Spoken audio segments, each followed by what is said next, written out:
My dear brethren of the priesthood, what an inspiration it is to Mes look chers into frères de the la prêtrise, faces quelle inspiration of que the de contempler les visages de 21,000 here 21 in 000 the frères conference center, qui sont ici au centre with de the knowledge conférence, that millions are sachant que gathered des in millions church d'autres halls sont rassemblés dans les salles and des other églises locations et throughout the d'autres endroits world. dans le monde entier. I regret that I am Je regrette d'être si vieux à un moment où la vie est de plus en plus passionnante. as all of you know, Comme vous le savez tous, j'ai été ordonné et mis à part comme président de l'Église the church 12 il y a 12 ans, très exactement, specifically on March le 12 mars 1995, pour être précis. Frère Ballard has pulled a réuni quelques chiffres sur les 12 dernières années. I quote from his Je le cite,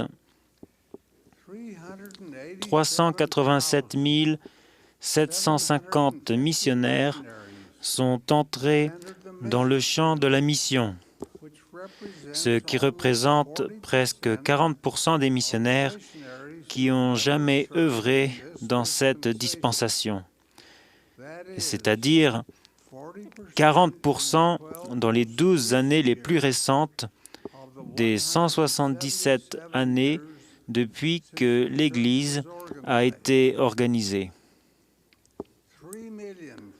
3 400 000 convertis ont été baptisés, ce qui est l'équivalent de plus du quart de la population totale actuelle de l'Église. Le nombre total de missions dans l'Église est passé de 303 à 344, auxquels 3 autres vont bientôt s'ajouter. Le maintien des convertis dans l'Église, mesuré par l'assistance à la réunion de Sainte-Seine, les ordinations dans la prêtrise et la fidélité à la dîme, a augmenté sensiblement. Bien que tout cela ait été extrêmement important, je suis convaincu qu'avec un peu plus de consécration, ce passé récent merveilleux peut n'être que le prologue d'un avenir plus grand. Mettons-nous tous à l'ouvrage et avec ardeur, travaillons, faisons notre devoir, le cœur rempli de soleil, chantons. Cette cause a besoin d'ouvriers, n'hésitons pas, pour le Seigneur, travaillons. Je voudrais maintenant passer à autre chose. J'ai parlé de ce même sujet il y a bien des années. Je le répète, parce que ceux qui l'ont entendu à ce moment-là l'ont oublié depuis longtemps, et que ceux qui ne l'ont pas entendu ont besoin de l'entendre. Cela concerne Joseph Fielding Smith, qui a été président de l'Église de 1901 à 1918. 17 ans en tout. Joseph F. Smith était fils de Hyrum Smith, qui était frère de Joseph, le prophète, et a subi le martyre avec lui à Carthage. Joseph F. est né le 13 novembre 1838 à Far West, dans le Missouri. Il était bébé quand il a quitté le Missouri. Il n'avait pas encore 6 ans quand il a entendu frapper à la fenêtre de la maison de sa mère, à Nauvoo. C'était un homme qui était accouru à cheval de Carthage et qui a dit à Sir Smith que son mari avait été tué cet après-midi-là. À l'âge de 9 ans, Joseph Smith traversait les plaines avec sa mère jusqu'à cette vallée en conduisant un attelage de bœufs. À l'âge de 15 ans, il a été appelé en mission à Hawaï. Il s'est rendu jusqu'à San Francisco, où il a travaillé dans une fabrique de bardeaux pour gagner assez d'argent pour son billet pour les îles. À l'époque, Hawaï n'était pas un centre touristique. Elle était peuplée de Hawaïens indigènes, qui étaient pour la plupart pauvres, mais généreux de ce qu'ils avaient. Il a appris à parler leur langue et à les aimer. Tandis qu'il œuvrait là-bas, il a eu un songe remarquable. Je cite son récit à ce sujet. J'étais très oppressé quand j'étais en mission. J'étais presque nu et absolument sans amis, excepté l'amitié d'un pauvre peuple ignorant.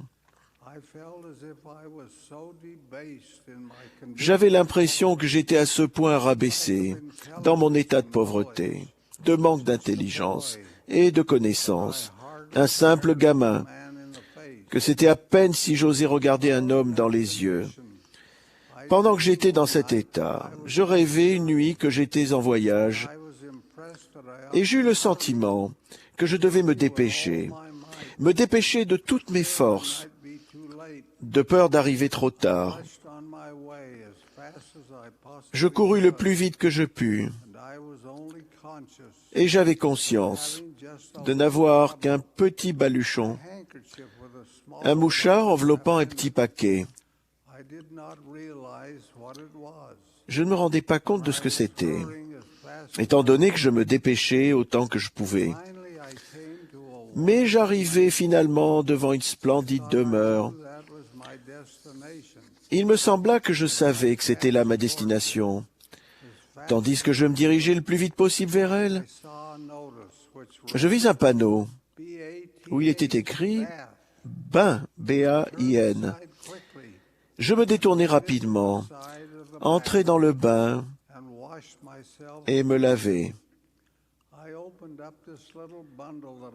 J'ouvris ce petit baluchon que j'avais, et il s'y trouvait une paire de vêtements blancs et propres, une chose que je n'avais pas vue depuis longtemps, parce que le peuple au milieu duquel je me trouvais ne voyait pas l'importance de rendre les choses particulièrement propres. Mais mes vêtements étaient propres, et je m'en revêtis. Ensuite, je me précipitai vers ce qui semblait être une grande ouverture ou porte. Je frappai, la porte s'ouvrit, et l'homme qui se tenait là était Joseph Smith, le prophète. Il me regarda avec un peu de reproche, et le premier mot qu'il dit fut « Joseph, tu es en retard ». Néanmoins, je m'enhardis et répliquai « Oui, mais je suis pur, je suis pur ». Et il me prit la main et m'entraîna à l'intérieur. Puis il ferma la grande porte. Je sentis sa main aussi tangible que toutes les mains d'hommes que j'ai jamais senties. Je le connaissais. Et quand j'entrai, je vis mon père, Brigham Young, Heber C. Kimball et Willard Richards, et d'autres hommes de bien que j'avais connus qui formaient une rangée. Je balayais cette salle du regard comme si c'était une vallée, et elle me semblait remplie d'une vaste multitude. Mais sur la scène se trouvaient toutes les personnes que j'avais connues. Ma mère était là, et elle était assise avec un enfant sur les genoux. Et je pourrais citer tous ceux dont je me rappelle les noms, qui étaient assis là, qui semblaient être parmi les élus, parmi les exaltés. Quand j'eus ce songe, j'étais seul sur une natte, bien loin dans les montagnes de Hawaï. Personne n'était avec moi, mais dans cette vision, je posai la main sur le prophète et je vis un sourire apparaître sur son visage. Quand je me réveillai ce matin-là, j'étais un homme, bien que seulement un garçon. Il n'y avait plus rien au monde que je craignais après cela. Je pouvais rencontrer n'importe quel homme, ou femme ou enfant, et les regarder dans les yeux, me sentant dans mon âme homme à tout point de vue. Cette vision, cette manifestation et ce témoignage que j'eus à ce moment-là ont fait de moi ce que je suis. S'il y a en moi quoi que ce soit de bon, de pur ou de droit devant le Seigneur,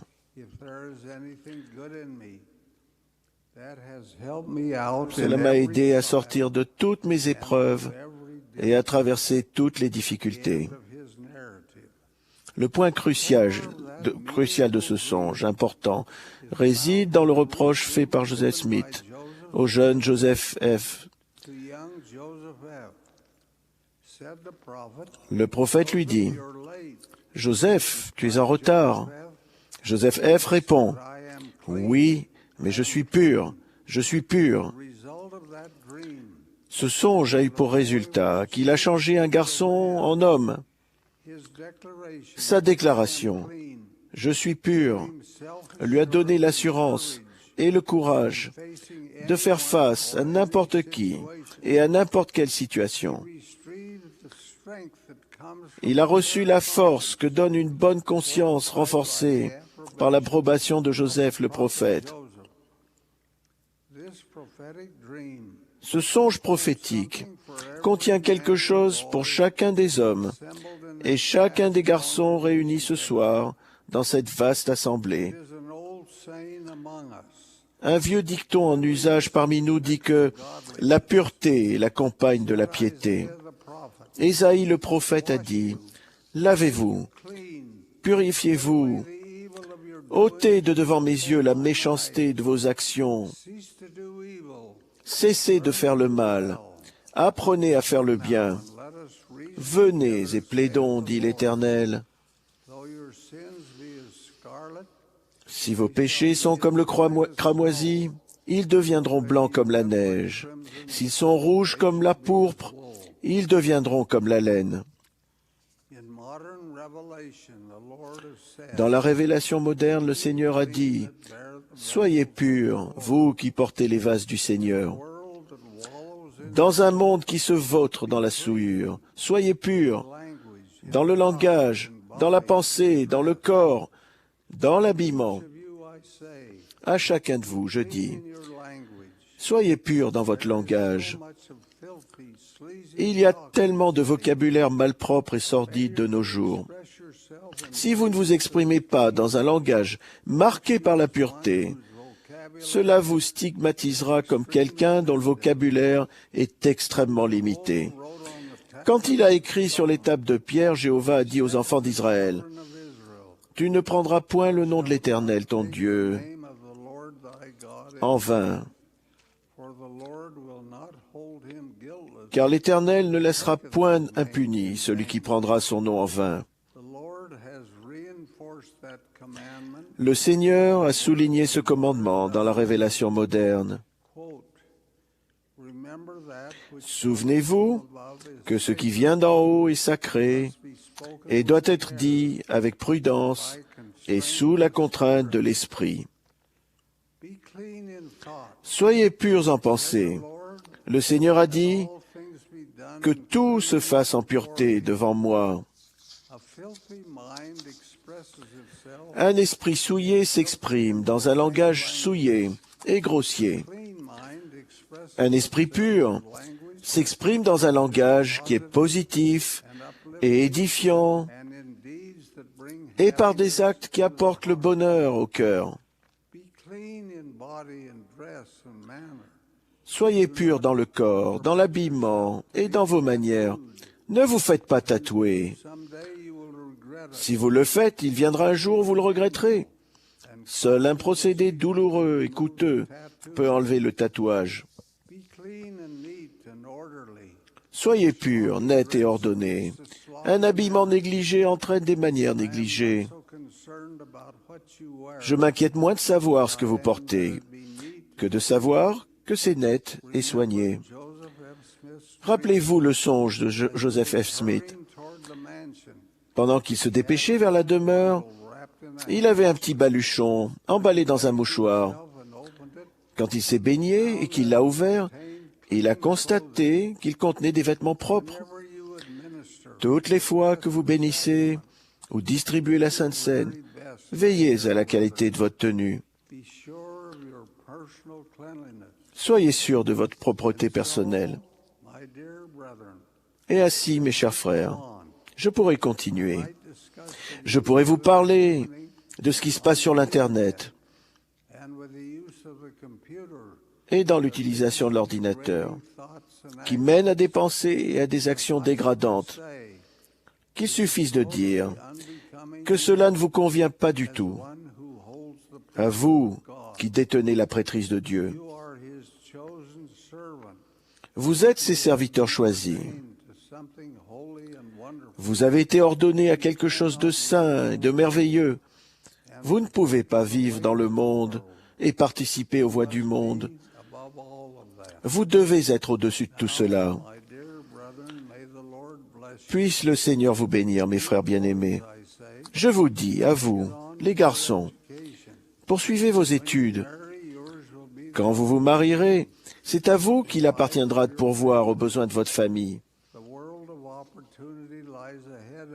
Un monde de possibilités vous attend, et les études sont la clé qui ouvrira cette porte. Ce sera la porte de la demeure dont Joseph F. Smith a rêvé quand il était jeune et dormait sur une montagne à Hawaï. Que Dieu vous bénisse, mes frères bien-aimés. Parlez avec le Seigneur par la prière.